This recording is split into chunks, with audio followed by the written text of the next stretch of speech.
అందరికీ కూడా ప్రభువైన యేసుక్రీస్తు నామములో నా హృదయపూర్వకమైన వందనాలు తెలియజేసుకుంటున్నాము.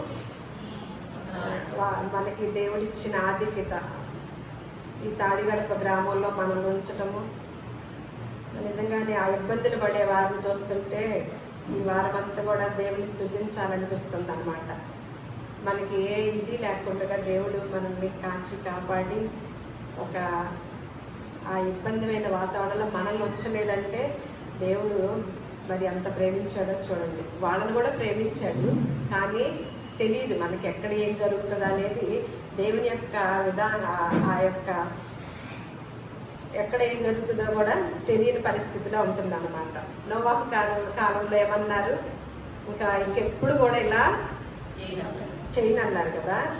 దేవుని రాకడికి సూచనలు అంటే ఏమన్నారు, అక్కడక్కడ కరువులు, భూకంపాలు, వరదలు, యుద్ధాలు ఇలాంటివన్నీ కూడా మీకు వినపడుతూ ఉంటాయి. అంటే మనం ఏం చేయాలి, అప్పుడు జాగ్రత్తగా ఉండాలి. సూచనలు కనపడుతుంటే మనకేమవుతాము, ఒకసారి జ్వరం రాబోతుంది అనుకోండి, టక్టక టాబ్లెట్కి రెడీగాను కొంచెం అంత శ్రద్ధ తీసుకోవడానికి రెడీ అవుతాం కదా. అదే దేవుని యొక్క రాకడ కూడా వస్తుంది అని సూచనలు అన్నమాట.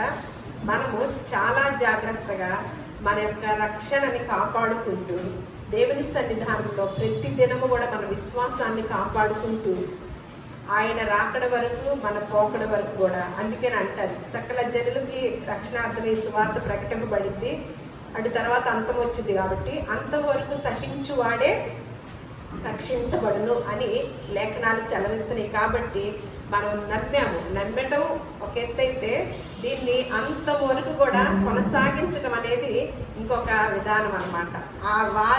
వారే దేవుని సన్నిధానంలో ఉంటారని లేఖనాలు సెలవిస్తున్నాయి. సరే, ఇప్పుడే మాట్లాడుకున్నాం కదా తేనెటీగల గురించి. సామెతల గ్రంథంలో 16వ అధ్యాయం 4వ వచనంలో ఒక మాట ఉంటుంది.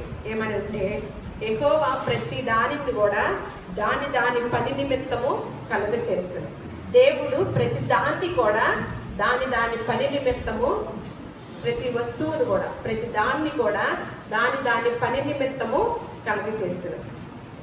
అంటే దేని పని దేనికి అప్పచెప్పి ఉంచాడో ఆ పనిని అవి నిర్వర్తిస్తూ ఉన్నాయి అన్నమాట అని లేఖనాలు సెలవిస్తున్నాయి. ఈరోజు నేను చెప్పబడేది ఏంటంటే, ఈ వారంలో ఒక 10 రోజుల క్రితము నేను ఒక వీడియో చూశాను. ఆ వీడియోలో ఒక టాపిక్ని తీసుకొని వాళ్ళు మాట్లాడుకోవటం జరిగింది. అది ప్రేమపూర్వకమైన చర్చ అని మనము చూస్తాం. మీరు చాలామంది చూసే ఉంటారు, మరి ఎంతమంది చూసారో నాకు తెలియదు. కాబట్టి ఈ క్రీస్తు ప్రార్థనా మందిరం అనే ఈ కుటుంబంలో ఉన్న వ్యక్తులకి మనం కొన్ని విషయాలు నేర్చుకోవాలని ఆ చర్చా వేదిక మనకి కొన్ని విషయాలు నేర్పిస్తుంది. మనం కూడా దాన్ని ధ్యానం చేద్దామని నేను ఈరోజు ఆ టాపిక్ని తీసుకొని నేను మొన్న వినటం జరిగిందనమాట. ఎవరెవరు చర్చా వేదికలో ఉన్నారంటే, పాస్టర్ గారైన దైవ సేవకులైన జాన్ పాల్ గారు అనే ఆయన, అలాగే హిందూ ధర్మాన్ని ఎక్కువగా ఆయన మనం ఎలాగైతే ఈ బైబిల్ గ్రంథాన్ని ప్రకటిస్తూ ఉంటామో అలాగే హిందూ ధర్మాన్ని ప్రకటించే ఆయన, హిందూ ధర్మాన్ని ఎక్కువగా ఇచ్చేసి ఆయన లలిత్ కుమార్ గారు ఇద్దరు కూడా చర్చా వేదికలో కూర్చోవటము, ఒక టాపిక్ తీసుకొని దాని గురించి మాట్లాడుకోవటం జరిగిందనమాట. వారు తీసుకుని లలిత్ కుమార్ గారు అడగాల్సిన ప్రశ్న ఏంటంటే, అడిగిన ప్రశ్న బైబిల్ దేవుని యొక్క సమానత్వము అని ఆ టాపిక్ని తీసుకొని దాని గురించి మాట్లాడుకుందామని, ఏ విషయాలు ఏ గ్రంథాలు కూడా తీసుకురావద్దు అని చెప్పి బైబిల్ దేవుని సమానత్వము అని లలిత్ కుమార్ గారు జాన్ పాల్ గారిని అడిగారనమాట. బైబిల్ దేవుడు సమానంగా చూస్తున్నారా ప్రతి దాన్ని కూడా అని మీ బైబిల్ గ్రంథంలో ఏముంది అని అడిగినప్పుడు, అంత సమానత్వంగానే చూస్తాడా బైబిల్ దేవుడు? ఇప్పుడు మీరు కూడా కొన్ని ప్రశ్నలు వేయాలన్నమాట. అంత సమానంగానే చూస్తారని మీరు కూడా అన్నారు కదా, ఆయన కూడా అన్నారు. సమానంగానే చూస్తారా బైబిల్ దేవుడు? అయితే ఆయన ఏమన్నారంటే, మరి జీవరాశిని ఎందుకు మీరు చంపి తింటున్నారు? బైబిల్ దేవుడు సమానత్వం కలిగిన దేవుడు కదా, అన్నిటినీ సమానంగానే చూస్తున్నాడని మీరు తెలియచేస్తున్నారు కదా. మరి జీవరాశిని ఎందుకు? వాటికి కూడా ప్రాణం ఉంది, వాటికి కూడా రక్తం ఉంది, అవన్నీ ఉన్నాయి కదా. వాటిని కోసి వాటిని హింస పెట్టి ఇబ్బంది పెట్టి మీరు ఆ జీవరాశిని తింటున్నారు ఎందుకు? మరి సమానత్వము ఎలా అవుతుంది అని ఆయన ప్రశ్నించాడు. మరి మీరైతే ఏం చెప్తారు? ఆత్మ, వాటికి ఆత్మ లేదు కాదు. ప్రశ్నలు వేసుకుందాం. ఎందుకంటే వారు ఆ యూట్యూబ్లో మనందరికీ కూడా ఒక చర్చా వేదిక పెట్టి మనందరికి కూడా మనకున్న ప్రశ్నలకు కూడా సమాధానంగా ఆ వేదిక మనకుంది కాబట్టి మీరైతే అందరూ చూడరని నేను ఈ టాపిక్ని తీసుకొని మీకు మనందరం నేర్చుకోవాలనే ఉద్దేశంతో మనం పెట్టడం జరిగింది. మనిషిని ఎలా సృష్టించాడండి? మనిషిని ఎలా సృష్టించాడు? ఒకసారి ఆదికాండం తీయండి. ఆదికాండం తీయండి.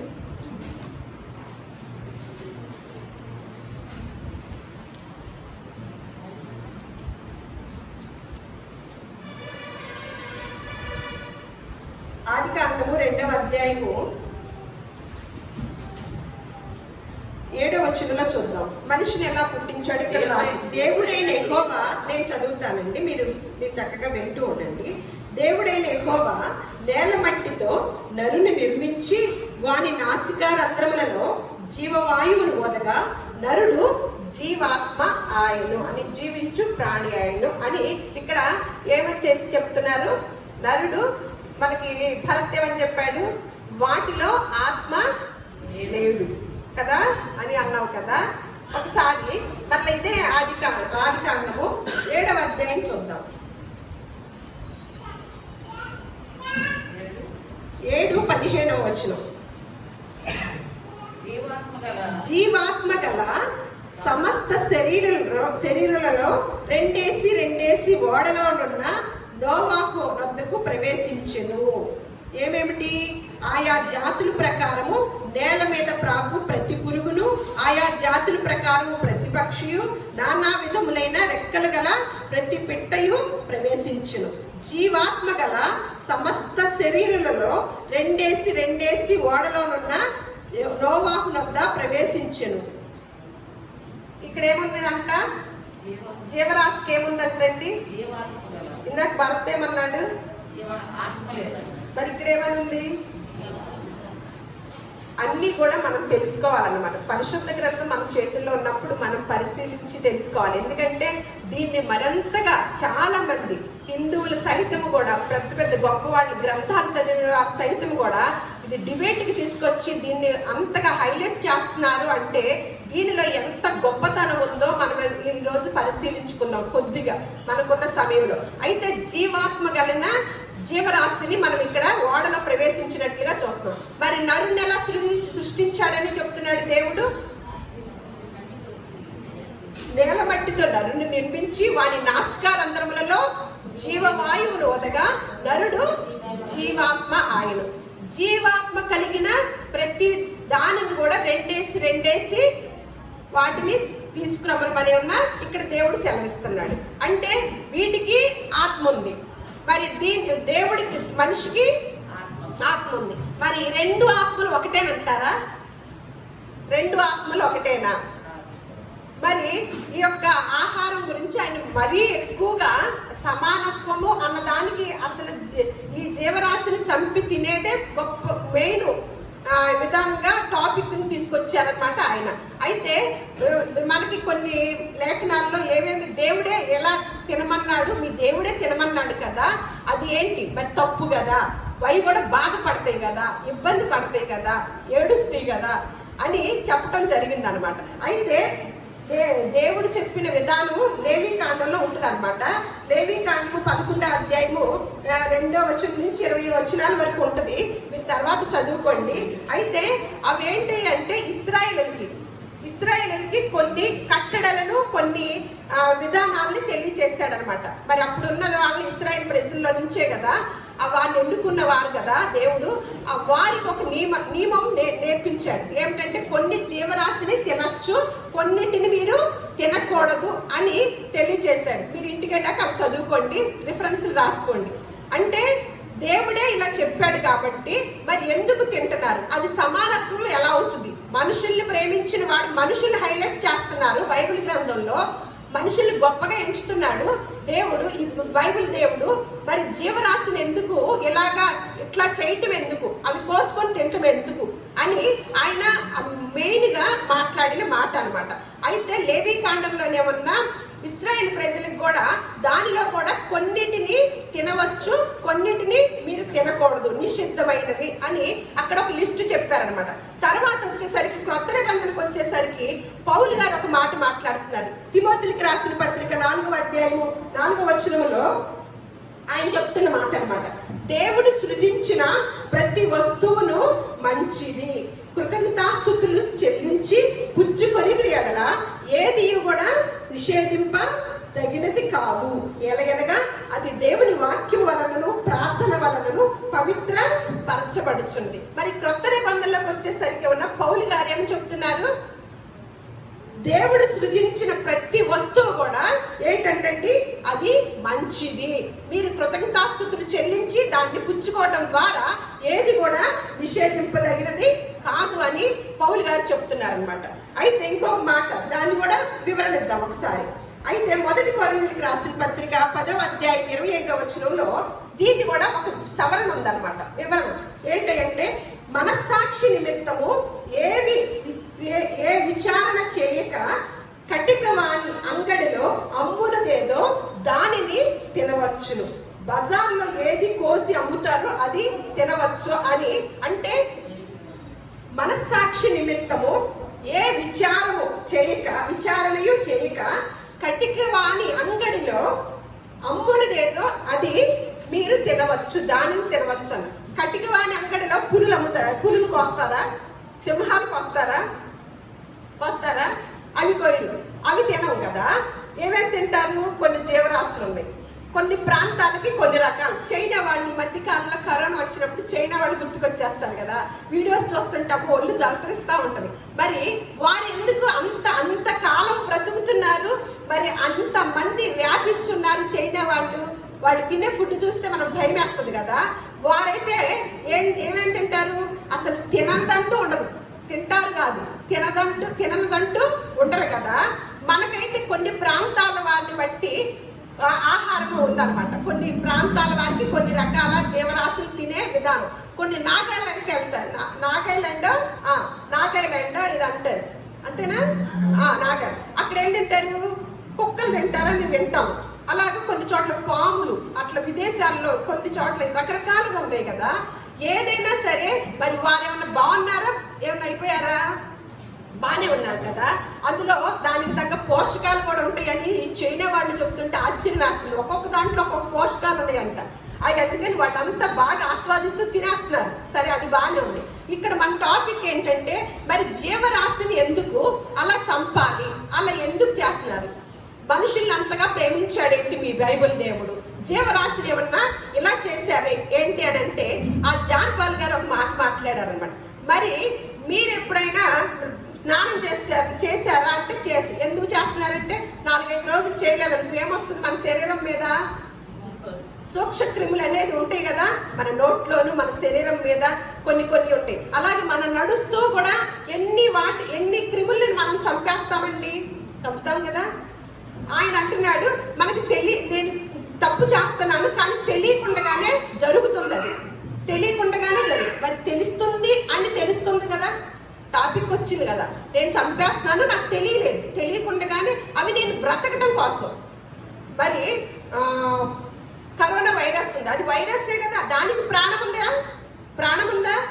మరి దాన్ని చంపడానికి ఎంతమంది ప్రయత్నం చేశారు, ఎంతమంది కనుక్కోవటానికి, దానికి మెడిసిన్ కనుక్కోవడానికి, చంపడానికి ఎంతమంది ప్రయత్నం చేశారు. మరి దానిలో కూడా ఏముంది? జీవం ఉందా? మరి మలేరియా జ్వరం వస్తుంది, మలేరియా దేని నుంచి వస్తుందండి? దోమ నుంచి. డెంగ్యూ దేని నుంచి వస్తుంది? అది దోమ నుంచి. వాటిని ఏం చేస్తారు ప్రభుత్వ వారు? ఇప్పుడు వాతావరణం తేడా వచ్చేసింది, దానికి ఏం చేస్తారు? ఆ దోమల్ని నివారణ చేయడానికి ఎన్నో రకాల మందులు తీసుకొచ్చి కొట్టేస్తారు. తెలిసి చేస్తున్నారా, తెలియక చేస్తున్నారా? మరి దోమ జీవి కాదా? కోడి జీవి కాదా? చికెన్ తింటేనేమన్నా బాధ, దోమని చంపితేనేమన్నా ఏమి ఉండదు కదా. అలా జీవహింస, మనకు ఒక నానుడు ఉంది కదా, ఏంటది ఆ మాట గుర్తు చేయండి. జీవహింస మహా పాపం.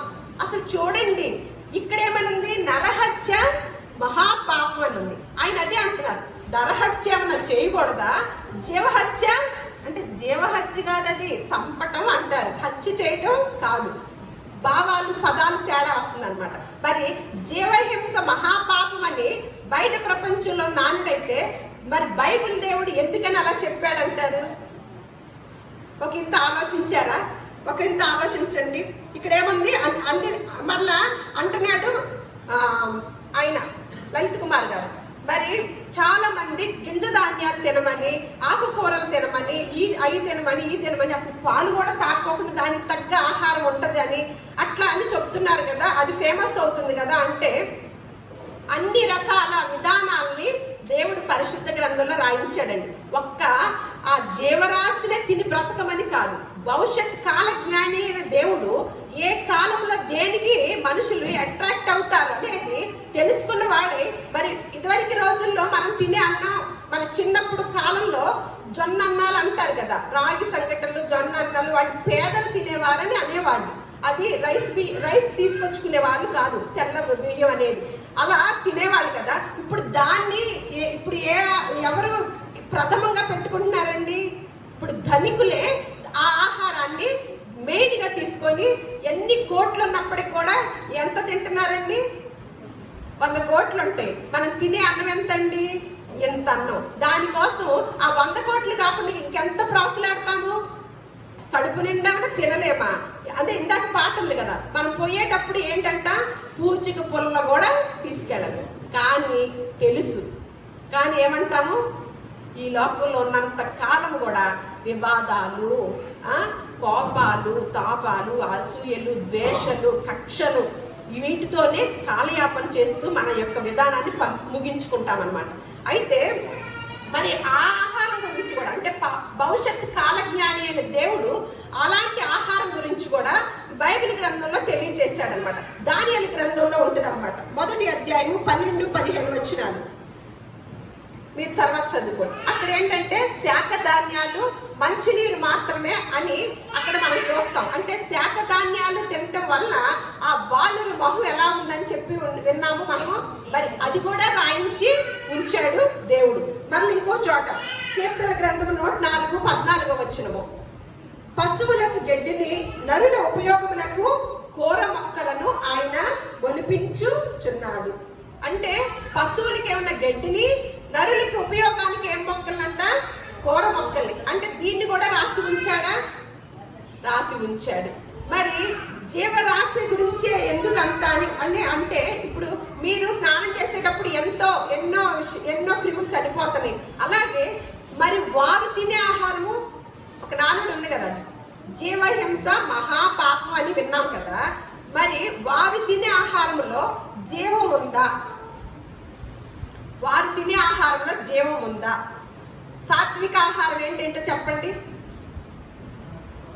సాత్విక ఆహారం అని ఉంది కదా, వెజిటేరియన్ ఏంటి? వాటిలో ప్రాణం లేదా? వెజిటేరియన్లో ప్రాణం ఉందా? ప్రశాంత్ని అడుగుతున్నాను, వెజిటేరియన్లో ప్రాణం ఉందా? ఏముంది? మళ్ళీ అడిగాను నేను. వెజిటేరియన్లో ఏముందమ్మా? ప్రాణం ఉంది కదా. మరి కూర మొక్కలను తింటున్నాం. ఆకుకూరలు ఎంత మంచిది అని ఎంత గొప్పగా ఎంచుకొని తింటాము. కందిపప్పు, ఆకుకూరలు, ఇంకా అన్ని రకాల కూరగాయలు మొత్తం కూడా. మరి వాటిల్లో ఏముంది? జీవం ఉందా? ఒకసారి న్యాయాధిపతుల గ్రంథం చూడండి. ఆయన ఏమంటున్నాడంటే, మీరు చేసేది తప్పు, ఇది బైబిల్ దేవుని యొక్క విధానము తప్పు, మీరు ఆయన్ని ఏంటంటే అది కరెక్ట్ కాదు కదా అని చెప్తున్నారనమాట.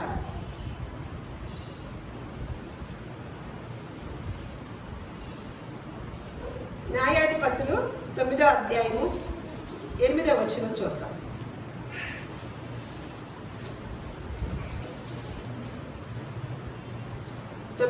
అధ్యాయము 7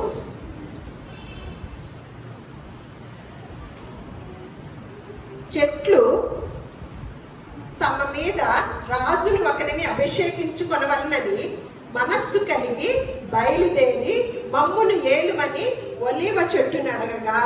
అంటే చెట్లకి ఏముందంటే మనస్సు రాసి ఉంచారు ఇక్కడ. చెట్లకు మనకుందా మనస్సు? చెట్లకుందా? మనకి ఉంది, చెట్లకు కూడా. మరి జీవరాశికే వరికొందా? చికెన్కి, మటన్కి, అదే గొర్రెలు, కోళ్ళకి, వాటికి కూడా మనసు ఉందా? అలాగే ఇప్పుడు చెట్టుకి ఏముందంట? ఇక్కడ చూడండి, చెట్లకు ప్రాణం ఉందని తెలియజేసిన వ్యక్తి ఎవరు? అదంతా చెప్తారా? ఎవరు? బోర్డు సార్లు విన్నారు.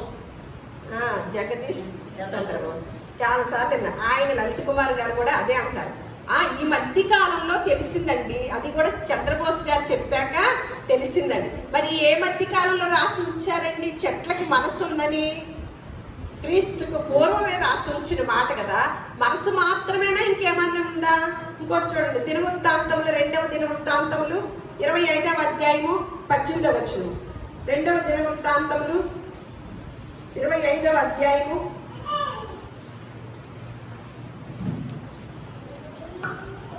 మనసు మాత్రమేనా? మొన్న మధ్య మనం చెప్పుకున్నాం, చైనా, జపాన్ వాళ్ళు అసలు చాలా పరిశోధించి మొక్కల యొక్క సంభాషణని, ఆ మూలుగుని అంతటిని కూడా రికార్డు చేసి అవంట ఓదార్చుకుంటాయి అంట. మళ్ళీ బాధపడితే, ఒకరికొకరికి కష్టం వస్తే మనం ఒక్కలే అని అనుకున్నారా? మనకి అవి కనపడతలేదు. అందుకని లలిత్ కుమార్ గారికి తెలియలేదు. కానీ ఇవంట రక్తం చిందించినట్లుగా, బాగా కోసేస్తే గిలగలా కొట్టుకున్నట్టుగా కనపడుతుందంట. వారు తినే ఆహారంలోనంట ఏ ఇబ్బంది లేదంట. చెట్లు ఎంత బాధపడతాయో తెలుసా? ఎందుకు? జపాన్ శాస్త్రవేత్తలే తెలియచేశారని మనం ఒకసారి ఒక వీడియోలో ఉంది కదా ఆల్రెడీ. ఇప్పుడు మళ్ళీ చెప్పాల్సి వస్తుంది అనమాట. ఏమని అంటే, నీ కుమార్తెను నా కుమారునికి ఇమ్మని లెబానోనులో ఉన్న ముండ్ల చెట్టు, లెబానోనులోనున్న దేవదారు వృక్షములకు వర్తమానము పంపగా. ఏంటంటే చూడండి,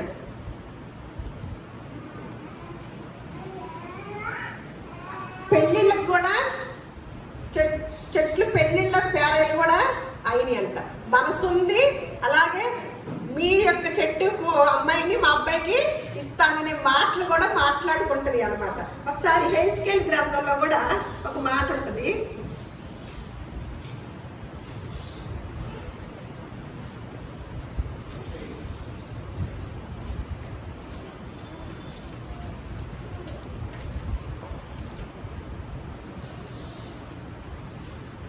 ఆ 31వ అధ్యాయం హెస్కేల్ గ్రంథము 713వ పేజీ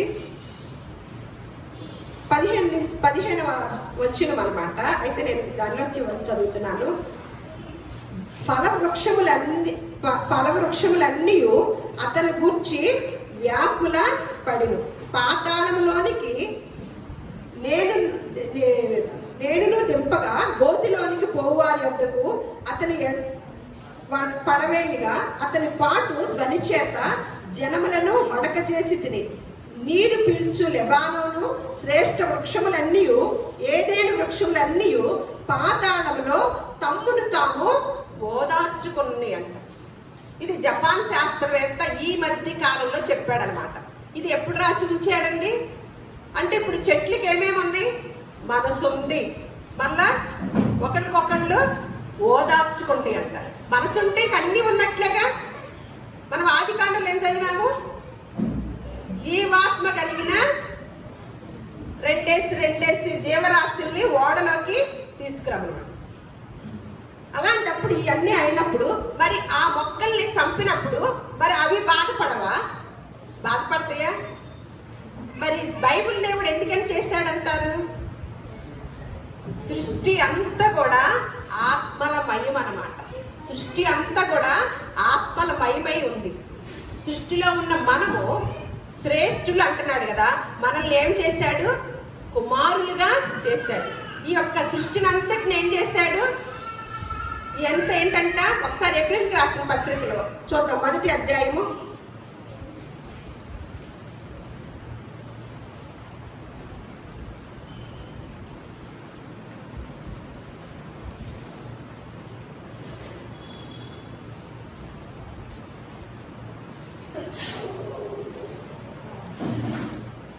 మొదటి అధ్యాయము 7వ వచనం.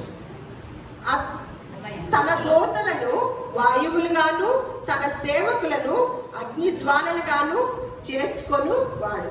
దానిపై వచ్చిన చూద్దాం. నీవు నా కుమారుడు, నేను నేడు నిన్ను కని ఉన్నానని, ఇదియు కాక నేను ఆయనకు తండ్రినై ఉండును, ఆయన నాకు కుమారుడై ఉండును అనియు ఆ దూతలలో ఎవరితోనైనను ఎప్పుడైనను చెప్పిన. అంటే దూతలు కుమారులు అవుతారా? దూతలు ఎవరంట? వాయువులు, ఈ పంచభూతాలనే దేవదూతలు ఎవరంటండి? సేవకులైన ఆత్మలంట. అంటే మనకు సేవ చేయటానికి వచ్చిన అవి కూడా ఆత్మ, అవి కూడా దానికి కూడా ఆత్మ ఉంది. అంటే నేను ఇందాకే చెప్పాను, సృష్టి అంతా కూడా ఏముంది? ఆత్మల భయము. మనము మొక్కలకు ఇప్పుడు చూసాం మనసు ఉందని, ఆత్మ ఉందని. జీవరాశి కూడా మనసు ఉంది, ఆత్మ ఉంది. అలాగే సృష్టి మొత్తానికి కూడా ఏముంది? ఆత్మ ఉంది. పంచభూతాలు తెలీదా మీకు? పంచభూతాల్లో ఉందా ఆ విధానము? దేవుడు చెప్తే, అందుకని యెషయా గ్రంథంలో అంటే ఆకాశమా ఆలకించుము, భూమి చెవి ఎక్కుము అని ఎవరికి చెప్తున్నారండి? మన గురించి. శ్రేష్టమైన పిల్లలుగా చేసిన మనం చేసే తప్పిదానికి ఆయన ఎవరితో చెప్పుకోవాలో తెలియక సేవకులతో చెప్పుకుంటున్నాడు అనమాట. అంటే అవి వింటని అంటే ఏం జరుగుతుంది? అందులో ఆటిలో కూడా, సృష్టిలో కూడా. మళ్ళీ ఆ సృష్టి ఏం చేస్తుందో చూద్దాం. రోమపత్రికలు 8వ అధ్యాయంలో ఉంటుందండి మాట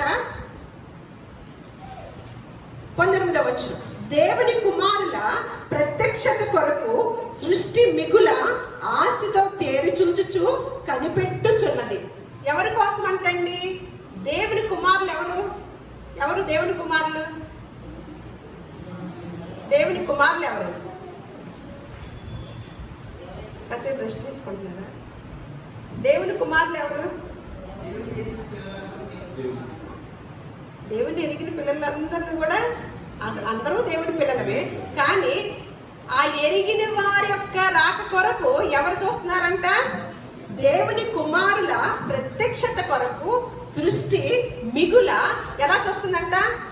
ఆశతో ఎదురు చూస్తుందంట. అంటే సృష్టికి ఏముంది? ఆత్మ ఉంది. వింటాయి, అవి ఏమైనా అవన్నీ అర్థం చేసుకుంటాయి. వీటన్నిటికి కూడా ఆత్మ ఉంది. మరి ఇవన్నీ కూడా ఆత్మ ఉంది కాబట్టి మరి దేవుడు అలా ఎందుకు చేసి ఉంటాడు? చేశాడు కదా ఇవన్నీ. మరి అప్పుడు తేడానా? వాళ్ళు చెప్పిన విధానం కరెక్టా? బైబిల్ దేవుడు సమానత్వమేనా? మనిషికి అదే ఇందాక చెప్పారు సామెతలో, ప్రతి దాన్ని కూడా, ప్రతి వస్తువును దాని దాని పని నిమిత్తము దేవుడు కలగ చేశాడు. ఇదిగో తేనెటీగ, నీ పని ఏంటంటే నా బిడ్డలకి నువ్వు తేనె తెచ్చే పని. ఇదిగో కోడి, నా బిడ్డలకి ఆహారం అయ్యే పని. ఇదిగో ఇంకొకటి ఇంకొకటి. ఇవన్నీ కూడా ఏం చెప్తున్నాడు దేవుడు? వాటికి పని ఉంది, అందుకనే సృష్టించాడు. కానీ మనలో ఏం పెట్టాడండి? ఆయన నరుడు ఇవన్నీ కూడా ఎలా కలగ చేశాడు? ఆదికాండంలో చూస్తాం. ప్రకృతిని అంతటిని, సృష్టిని అంతటిని ఎలా కలగ చేశాడు? ఆదికాండంలోనే చూడండి. మనకి అవేమన్నా కూడా తెలియాలి కదా. ఆదికాండంలో చూద్దాం.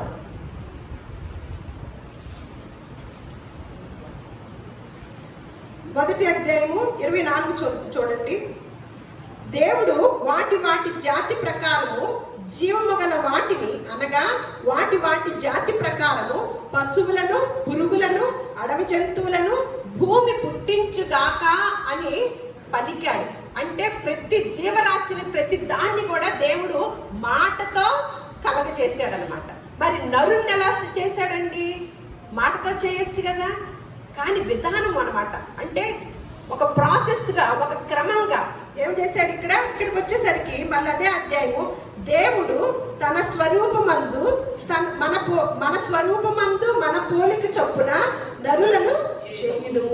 దేవుడు తన స్వరూపమందు నరుని సృజించెను. దేవుని స్వరూపమందు వారిని సృజించెను. మరి దేవుని స్వరూపం ఏది? ముక్కు చెవి కళ్ళ? ముక్కు చెవి కళ్ళ కాదు. దేవుని స్వరూపం ఏంటి? ఆయన యొక్క ఆత్మ. ఆయన ఆత్మ ఉన్నాడు కదా, ఆ ఆత్మని మనలో పెట్టడం వలన మనం ఏమవుతున్నాము, జీవించే ప్రాణి అయ్యామన్నమాట. మంచి చెడులు అనేది తెలుసుకోగలిగిన ఆ యొక్క విధానాన్ని తెలుసుకోగలిగామన్నమాట. అదే కొన్ని జీవరాశులకి ఈ విధానం ఉంటుందా? ఉండదు. కానీ ఇంత జ్ఞానయుక్తంగా ఇంత శ్రేష్టమైన వాళ్ళుగా మనల్ని చేస్తే మనుషులు ఏం చేస్తున్నారండి? దేవుడు ఒక గొప్పగా ఎంచి ఈ ప్రాసెస్ అంతా చేసి మనకి ఎన్నో జీవరాశులు ఇచ్చి మనల్ని ఏలమని చెప్తే మనం ఇంకో చోట చూస్తామన్నమాట. కీర్తనలో చూస్తాము, అదే విధముగా ఆదికాండంలో కూడా చూస్తాం. ప్రతి దాన్ని కూడా తీసుకొచ్చి ఎవరి దగ్గరికి తీసుకొచ్చాడు? ఆదాము దగ్గర తీసుకొచ్చి పేర్లు పెట్టమన్నాడు. ప్రతి దాన్ని కూడా ఏమంటున్నాడు? ప్రతి దాన్ని వశం చేసుకోమని చెప్పాడు. ప్రతి దాన్ని కూడా మీరు ఏలండి అని చెప్పాడు అనమాట. ఇంత ఆధిక్యతనిచ్చినప్పుడు ఏ జీవరాశికి ఇవ్వలేనంత ఆధిక్యతనిచ్చి ఆ యొక్క సృష్టి కూడా ఎవరి కోసం ఎదురు చూస్తుంది? దేవుని కుమారుల ప్రత్యక్షత కొరకు మిగుల ఆశతో ఎదురు చూస్తుందని.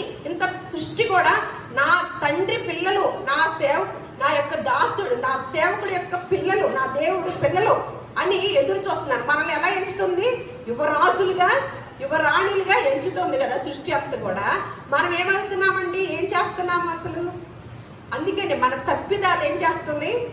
సృష్టి క్రమాన్ని తప్పిస్తున్నాయి. సృష్టి మాత్రము దేవుడు చెప్పినట్లు వింటున్నాయి, కానీ ప్రతి వస్తువు కూడా దాని పని నిమిత్తం కలగ చేసినట్లుగానే పని చేస్తూ వస్తున్నాయి. కానీ మనిషి మాత్రం ఏం చేస్తున్నాడు?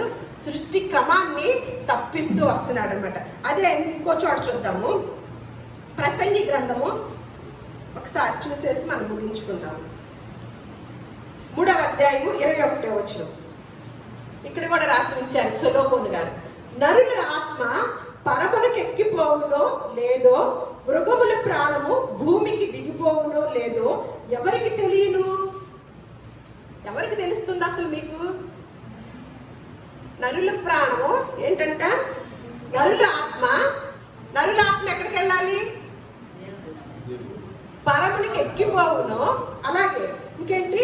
మృగముల ప్రాణము ఏమిటంటే భూమికి దిగిపోవును లేదో ఎవరికి తెలుస్తుంది అసలు అంటే? కీర్తనలో ఒక మాట ఉంటుంది, ఏమనంటే నరులారా తిరిగి రండని నీవు సెలవిస్తున్నావు. అంటే ఎక్కడికి తిరిగి రండి అంటే నరులు ఎక్కడికి రమ్మంటున్నాడు? పరమునికి. ఎక్కడి నుంచి వచ్చిన వారం మనము? ఆయన దగ్గర నుంచి వచ్చిన వారం కదా. మరి మృగముల ప్రాణం అంటే మృగాలకు కూడా ఏముంది? జీవాత్మ. వాటి కొరకు ఆ పరలోకాన్ని చేసింది. ఇందాక పాట పాడుకున్నాము కదా. ఎవరికి చేశాడంటే పరలోకాన్ని? మనుషులకే కదా పరలోకము, కట్టడానికి కాదు కదా అని పాట పాడుకున్నాం. అంటే మృగముల ఆత్మ ఎక్కడికి దిగిపోద్దంటండి? భూమిలోకి దిగిపోద్దంట. నరుల యొక్క ఆత్మ పరలోకానికి వెళ్ళి. అందుకనే నరులారా ఎక్కడి నుంచి వచ్చారో అక్కడ వారిని ఏమంటున్నాడు? నరులారా తిరిగి రండని ఆయన సెలవిస్తున్నాడంట. ఇలా అని మళ్ళీ డైనోసార్స్ గురించి కూడా ప్రస్తావన వచ్చిందనమాట. అవి ఎప్పుడో అంతరించిపోయి ఉన్నాయి కదా, కానీ వాటి నమూనాలు తెలుసుకొని డైనోసార్స్ ఉన్నాయి. కానీ కొన్ని సంవత్సరాల క్రితము ఒక ఆస్ట్రాయిడ్ వల్ల ఒక ఉల్క ద్వారానో దేని ద్వారానో అవి పేలినప్పుడు అవన్నీ కూడా అంతరించిపోయినాయి అని శాస్త్రవేత్తలు కనిపెట్టారనమాట. కానీ దాని గురించి కూడా బైబిల్ గ్రంథం తెలియజేసిందండి. దాని గురించి కూడా తెలియజేసింది అనమాట. ఆస్ట్రాయిడ్ కాదు, దేవుడే దాన్ని సంహరించాడనమాట. ఎక్కడుందో చూద్దాం ఒకసారి.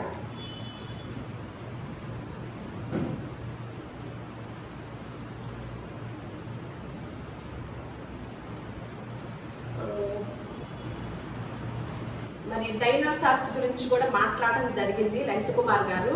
వారేమంటున్నారంటే అది కొన్ని మిలియన్ సంవత్సరాల క్రితం అంతరించిపోయింది. ఒక ఆస్ట్రాయిడ్ ద్వారా దాని ద్వారా అది అంతరించిపోయింది. అది పేలటం ద్వారా అదంతా కూడా ఆ జాతి అంతా కూడా అంతరించిపోయిందని తెలియచేశాడనమాట. అయితే దాని గురించి కూడా బైబిల్ గ్రంథంలో సెలవించాడు దేవుడు. అయితే యోబుని ప్రశ్నించుతున్నాడు అనమాట. యోబు గారిని ప్రశ్నిస్తున్నాడు. యోబు గ్రంథం 41వ అధ్యాయంలో మీరు ఆ అధ్యాయం అంతా కూడా తర్వాత చదవండి.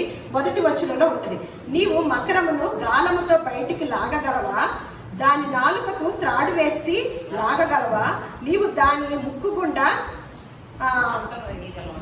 సూత్రం వేయగలవా? దాని దవడకు గాలము వెక్కింపగలవా? అది నీతో విన్నపములు చేయునా? మృదువైన మాటలు నీతో పలుకునా? నీవు శాశ్వతంగా దానిని దాసులుగా చేసుకున్నట్లు అది నీతో నిబంధన చేయునా? అంటే మిగతా జీవరాశిని అంతటిని కూడా ఏమన్నాడు? నీకు వశం అవుతాయి అని అన్నాడు. కానీ ఈ డైనోసార్స్ కూడా సైంటిస్టులు ఏమని చెప్పారంటే 2 జాతులుగా ఉంటాయి అంటే. ఒకటి ఏమన్నా బల్లి జాతికి చెందిందంట, ఒకటి పక్షి జాతికి చెందిందిలాగా ఉంటుందంట. 2 రకాలుగా కనపడతాయి అంట. బల్లి జాతి పక్షి అంటే రెక్కలు ఉంటాయి.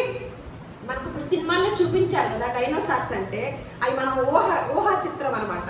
అవి ఆకారం అలా ఉంటాయో లేదు, మన కొంతమంది నిపుణులు ఊహా చిత్రం అనమాట.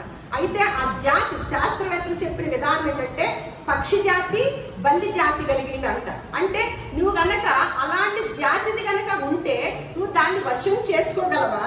అలాగే దాన్ని గాలంతో బయటికి తీసుకురాగలవా అని. అంటే అటువంటి డైనోసార్ కనుక ఉన్నప్పుడు ఆ బల్లి జాతిది, పక్షి జాతి ఉన్నప్పుడు నువ్వు తీసుకురాగలవా అని తెలియచేస్తున్నాడు దేవుడు. యోబుతో మాట్లాడుతున్నాడు అనమాట. నీకు ఆ జాతి ఉంది కదా, దాన్ని నువ్వు అసలు వశం చేసుకోగలవా? దాన్ని గాలం వేసి పట్టగలవా? దానితో నువ్వు మాట్లాడగలవా? దానికి ఇది అని ఇవన్నీ కూడా ఇదంతా కూడా ఈ అధ్యాయం అంతా మీరు చదవండి. తర్వాత కీర్తనల గ్రంథము 74వ కీర్తన కూడా చూడండి.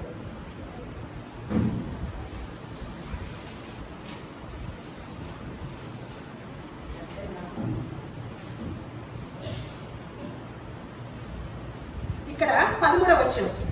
నీ బలము చేత సముద్రమును పాయలుగా చేసితివి, జలములలో భుజంగములు శిరస్సులను నీవు పగలగొట్టితివి. మకరము యొక్క శిరస్సును నీవు ముక్కలుగా కొట్టివి.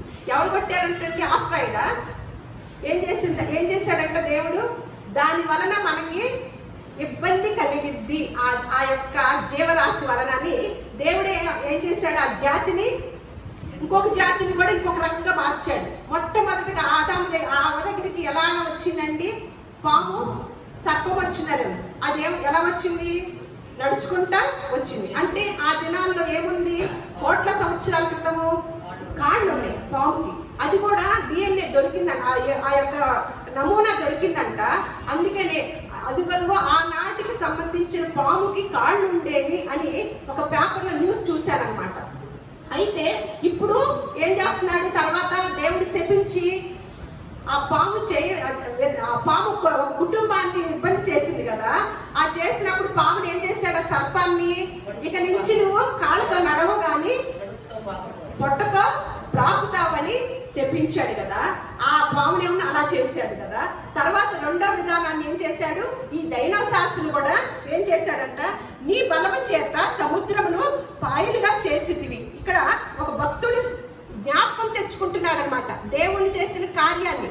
నీ బలము చేత సముద్రాన్ని పాయలుగా చేశావు అని చెప్పి జలములలో భుజంగములను శిరస్సులను నీవు పగలగొట్టితివి. నేను 2 జాతులు అని చెప్పాను కదా, అందులో జలములలోది. అలాగే మకరము యొక్క శిరస్సును నీవు ముక్కలుగా కొట్టితివి అని మరల యెషయా గ్రంథము 27వ అధ్యాయము 1వ వచనం చూద్దాం.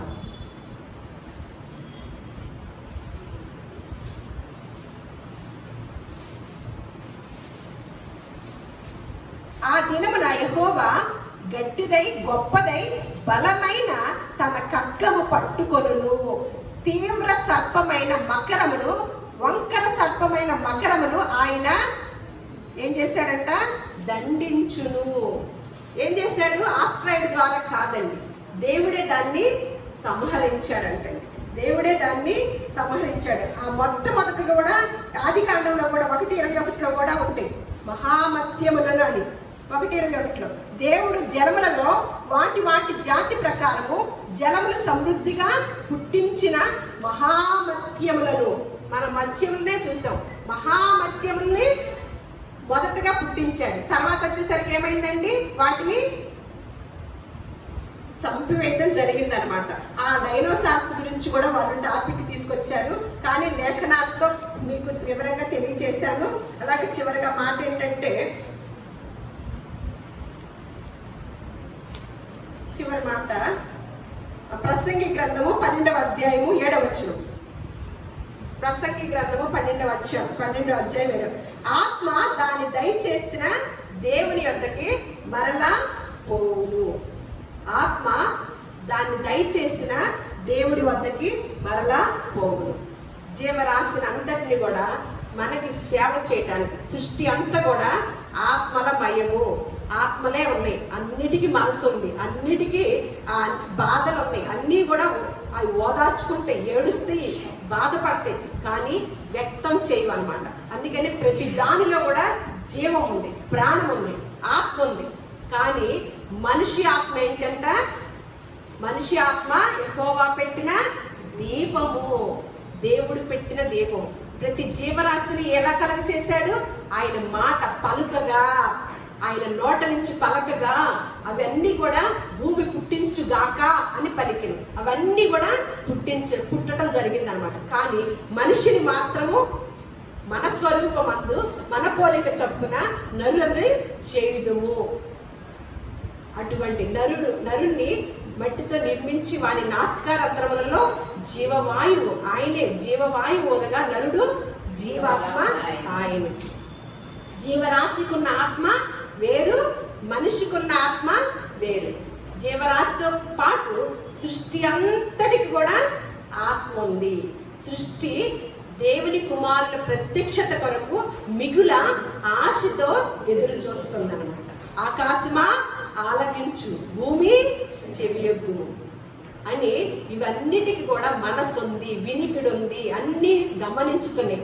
అందుకని పంచిభూతాల్ని మనం ఏమి చేసినప్పటికీ ఈ భూలోకంలో ఆ పని చెడ్డదైనా మంచిదైనా అవన్నీ కూడా సాక్షులుగా దేవుడు నియమించాడంట.